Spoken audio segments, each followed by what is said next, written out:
Okay, so first of all, I would like to thank the Kiwi Fruit Committee for the invitation and you for coming.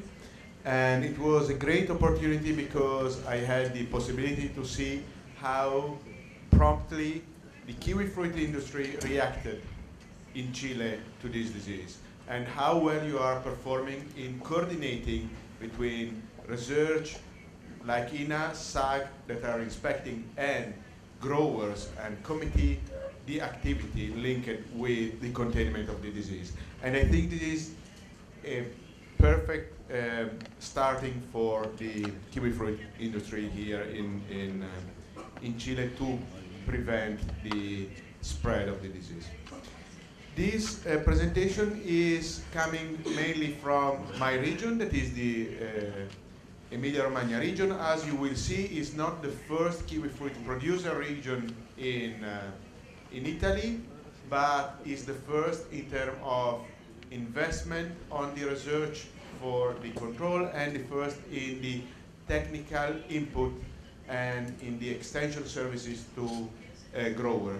Thanks also to a very efficient net of grower association. So what I'm showing is actually where kiwi fruit is produced in Italy, and the main region are the Piemonte area, Emilia-Romagna, the Lazio area, and then the Veneto and Friuli, and a little bit in Calabria. In all these areas, PSA has been found, and the different area has different vocational cultivation. Mainly, for example, in Piedmont area, there is Actinidia deliciosa, while the Chinensis are cultivated in great majority here and here. The kiwi fruit industry in Italy is performing quite well. We have an average production per year, per hectare, that is the second after New Zealand. And we have about 26,900 hectares cultivated with deliciosa, 2,000, a little bit more probably with Chinensis. Among them, 800 were with O16A, and among these 800, 500 are affected with PSA. Again, as I was saying, Emilia-Romagna is the third producer in Italy, and we have been producing 2011 roughly 94,000 tons of kiwi fruit, but there is a reduction in the kiwi fruit in the most recent years, and is accounting of about 21%. This reduction is actually not only in our region, but is occurring in all the main growing region, as you will see in the next slides. And this is just to tell you what is, for example, some similarity between Italy and Chile. We also export the majority of our fruit, the 70%, and we have a quite interesting return for the industry, that is 3 billion euro, but the whole production chain is estimated worth 10 billion euro. Okay, and those are the costs estimated by for the reduction in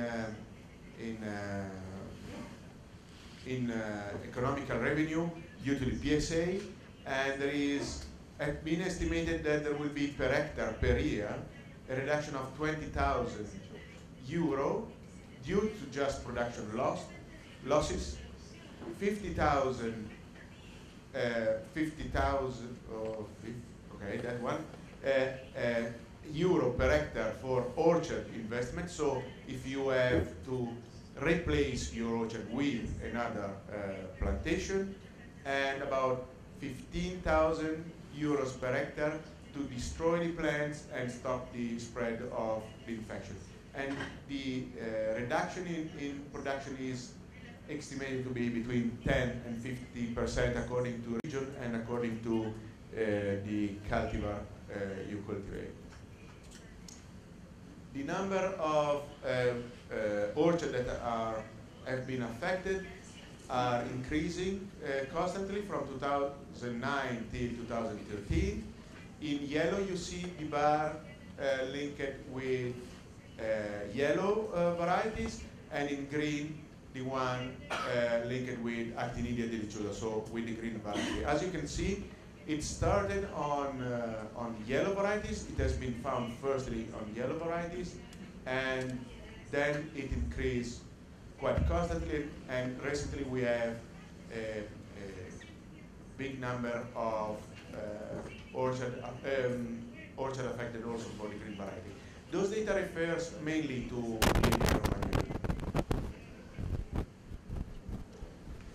the production trends, as I was mentioning before, are going to decrease. This is the situation for the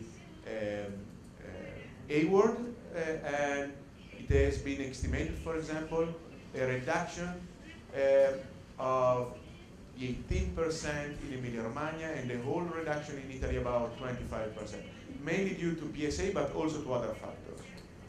This is instead the situation for the Actinidia chinensis, and there is a substantial reduction between 2011 and 2012 on OR16A, and this is actually almost totally due to PSA, while other varieties are performing quite well, like Jintao, because the increase of the plantation, even though they are also affected by the disease. I don't want to say in exactly the same way as OR16A, but let's say in a comparable way. And this is the estimate increase and reduction of the production in the northern hemisphere, with few areas where there is an increase, while there is a general reduction of the production. All the data are expressed in tons. In Emilia-Romagna, the distribution of PSA has, as I was mentioning, increased quite rapidly with time. The situation somehow was similar to what happened in New Zealand. This is the survey made by our phytosanitary services in 2009, with only 3 orchards infected, and then we got in 2010 a spread of the disease, and in 2011 we got a huge amount of orchards that got infected, and the situation became even worse in 2012. One of our phytosanitary services, one of the things our phytosanitary services found was that it was very important to monitor the area just around the orchard that have been found infected, because the great majority of new infected orchards are found in this area. So they decided randomly to choose 1 km radius around infected orchard, and in 2010, for example, they found these few orchards infected in this area close to Faenza. That is a very important area for kiwi fruit production, both yellow and green varieties. And inside this kilometer radius, they found a lot of new infected orchards occurring, even though, of course, there are infections also outside this area. One of the things they have found for other diseases like Erwinia milloflora in apple and pears, and they are finding again in PSA, is that often there is an association with roots, like in this case here, where you see, or in this case here, where you see that actually there is a kind of diffusion all around these trees. So, speaking again about the Emilia-Romagna region, the surface affected is approximately 600 hectares that correspond to the 14% of the whole production areas. And is therefore a quite important share of our surface that is infected with the disease. Among the different provinces in Emilia-Romagna, those two are the most vocated for kiwi fruit cultivation. There is a little bit of cultivation also in these provinces, but it's not let's say, the most diffuse culture. And this is the number of orchards that have been found positive for PSA in the different provinces. And this is the number of affected orchards per variety. I would like to point out that, as you can see, there is a high number of orchards in Hayward, but this is due, as I was showing before, because Hayward is far the most cultivated species, cultivar, in comparison to the other. So these numbers are important, but not so much for the comparison between the cultivar, because to be compared, it should have been expressed as the percentage of Hayward orchard on the whole amount of Hayward orchard that are infected. So this is just the pure number of the orchard infected. So keeping in mind that, because otherwise you may assume that Hayward is more susceptible than the others, and it's not the case. Another thing that has been done was to check per species, so per chinensis and per deliciosa, the uprooted plants, so the plants that have been destroyed, per age, and what, of course, as you can see, there is no yellow kiwi fruit orchard older than 11 years, because, let's say, is a new plantation. And again, I would like to invite you to not compare the two cultivars, but just to look to the trend in inside the deliciosa and to the trend inside the yellow. So, as you can see, actually, we got more problem with very young orchard. And while the old orchard have been shown to be quite resistant to the disease, and only in few cases was necessary to uproot pull out the plants. And this is quite interesting for your situation, because many of the orchards we have seen have old plantation with quite big and old plants. And speaking about the chinensis, was pretty much the same problem.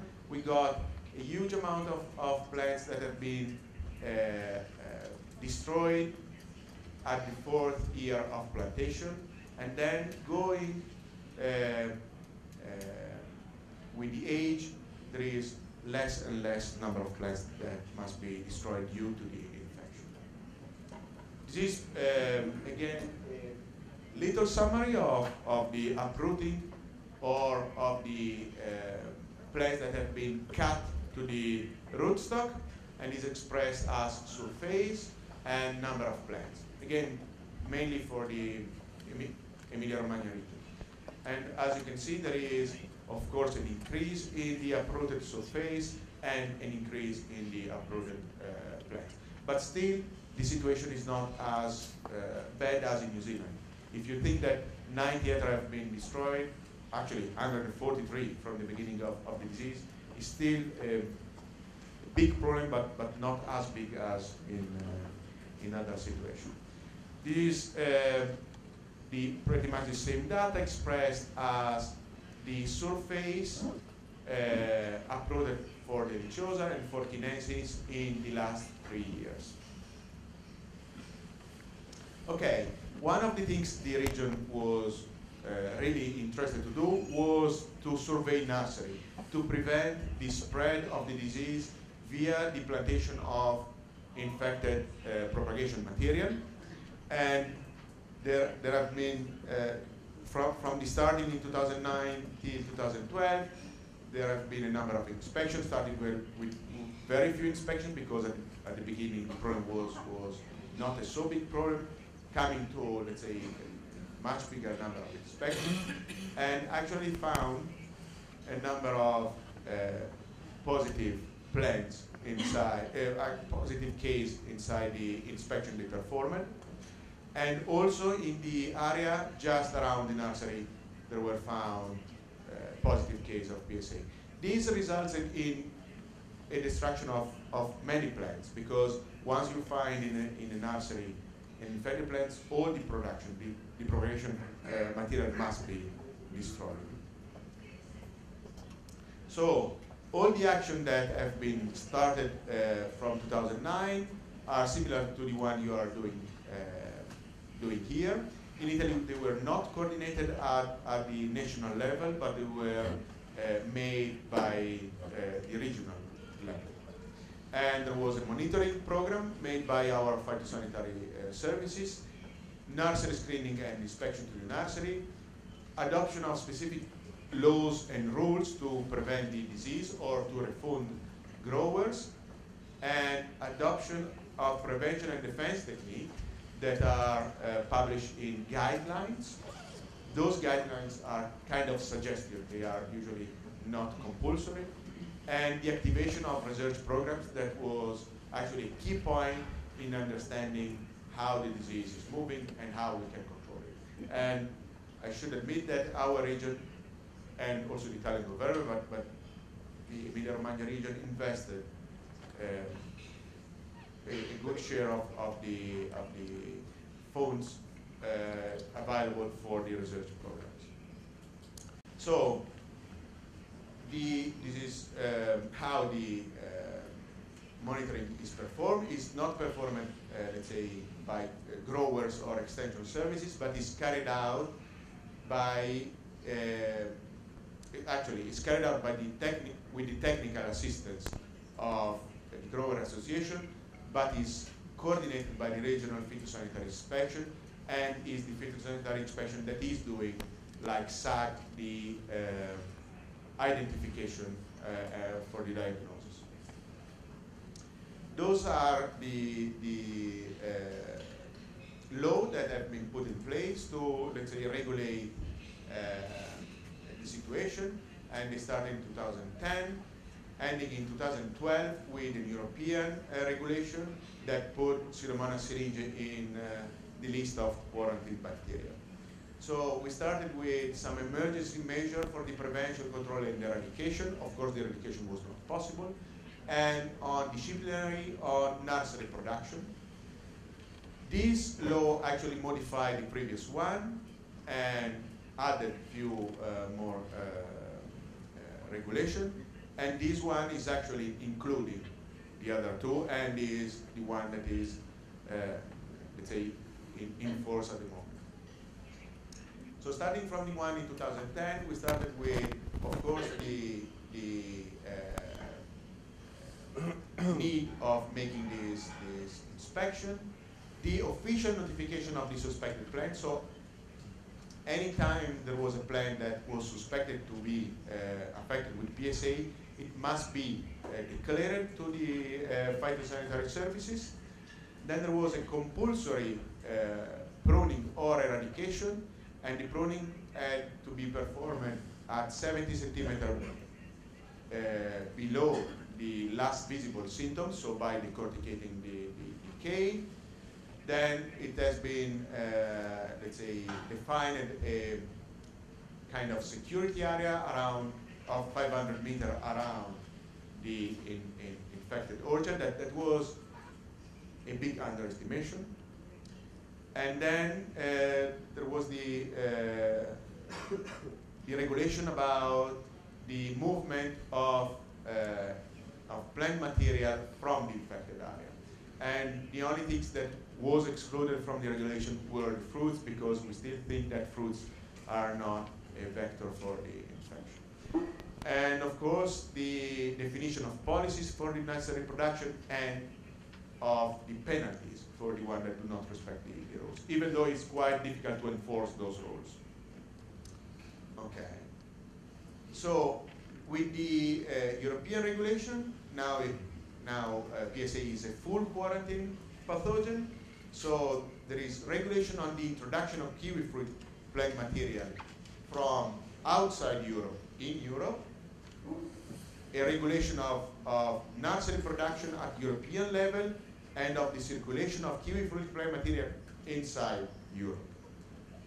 And that's very simple. Of course, it's not allowed. Introduction of PSA in Europe.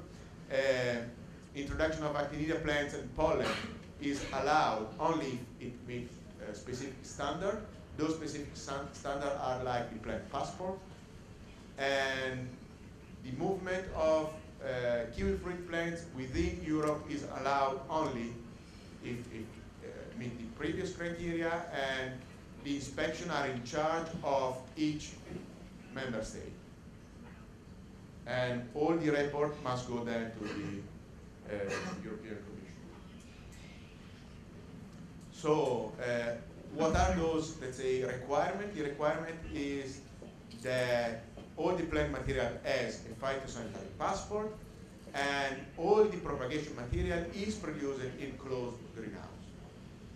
And the minimal nursery distance from an infected orchard should be the 500 meters we have seen before, plus 4 kilometers.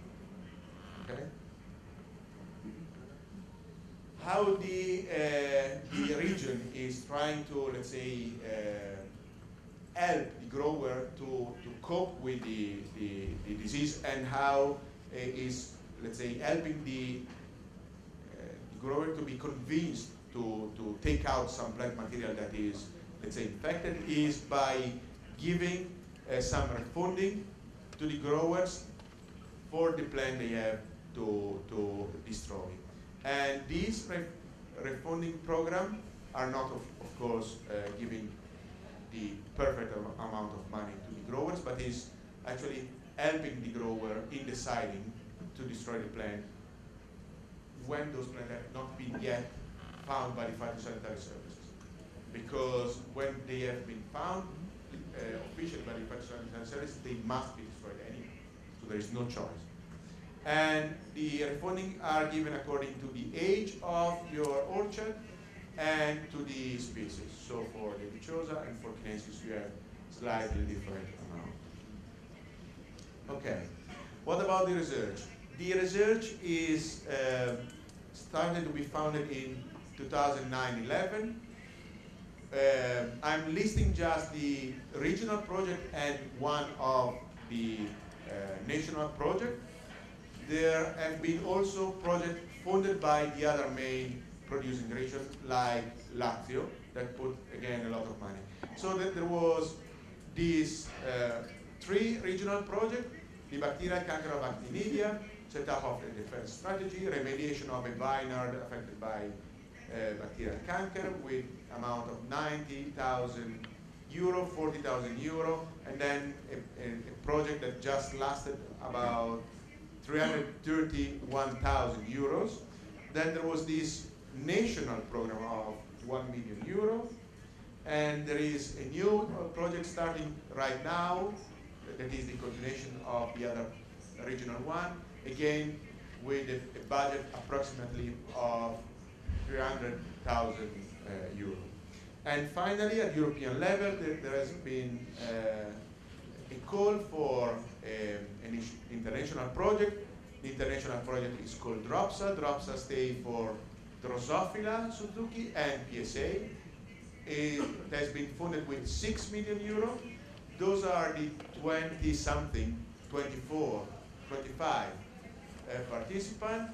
Among these participants, there is the University of Bologna, the EPO, that is a policy maker at European level for phytosanitary regulation, and outside New Zealand, outside Europe, there is Planted Food in New Zealand, and a few other research institutes also in other countries like in Canada, States, China, and Japan.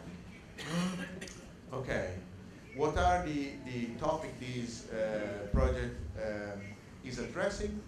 First, the pathway for introduction of fruit pests and pathogens. So to determine the mean through which quarantine pests and disease are introduced in Europe and how they spread. That is very important because they will help us in making policies to prevent future income of pests and diseases. The biology and the epidemiology of PSA, and the production of effective and innovative solution for the control of this disease, so based on development of new programs, the practical solution for control, and I'm in charge of this working package, that is how we transfer the single solution in a strategy to control the disease, and of course an economical analysis that must be performed, and the dissemination of the results to allow all the stakeholders, let's say, to use them. I just want to conclude speaking about a few slides that are a little bit on the side of the presentation that are linked with the need of having common protocols for the control, for the monitoring, and for the diagnostic in order to be able then to take advantage of the research or of the survey made in the different countries. If we all use a common protocol for assessing the effectiveness, for example, of a control strategy, then we can compare what we have done in Italy to what we have done in Chile, or what you will do in Chile and what has been done in New Zealand.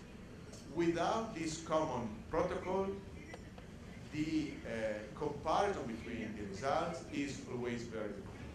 So what we have been proposed so far, even though I should admit has not been widely accepted, but is something that maybe will become more accepted, is to use a common phenological index to decide when a treatment is applied or when we see symptoms. That is, one will not be just like, oh, I've seen the symptoms at bad break, but defining with a number what is the bad break, and having these, let's say, code for all the phenological stages in all the countries. And of course, is an open document we can agree on and modify. And the same for the assessment of the symptomatology from the leaf spot till the secondary symptomatology, to have a common index to express the same let's say, results. And I will conclude, I won't go through this part of the slide, but I will conclude saying that our region, so based on what has been done so far in the research project, has developed guidelines for the prevention of the and the control of the disease. And these guidelines are available on the region website and allow you, let's say, to understand in which phenological stage you may have some symptoms. I go very quickly because it's not the point of this presentation. Where are the risky phase? Where you have to look for symptoms? What are the symptoms? And what you have to do with the tool, how to disinfect them? What do you do with the curative pruning? Where to cut? And a few things about the cultural management, like fertilization, pollination, the control strategy. Those are some of the results. And then when to do some control strategy, why to do it, what to use, and with some note of the application. And then we came out with a kind of strategy linked with phenological stage, and why we have to protect it, what we have to use, and in all those others. And all those material is available, right? Even though it's entirely because it's from our regional service. And this is the conclusion.